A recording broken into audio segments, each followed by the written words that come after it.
Ayop yung mga ganun dahil ano, yung si Manuel nag-attend doon, kahit daw pumatay ng ibon, hindi niya kaya yung titirado rin. Dahil pinakita ko tirador ko. Ay, naku, wala ako doon sa pasalungan. Tayo niya sanay gumilit ng leeg yun.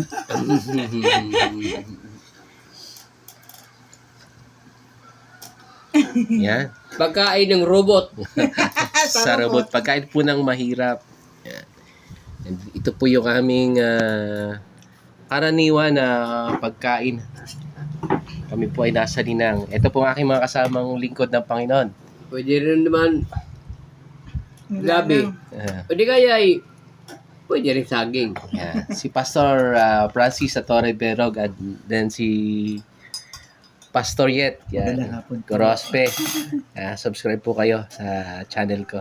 Manolo Pondre. Ito na po yung aking pinakamagandang may bahay. Yan. Salamat po.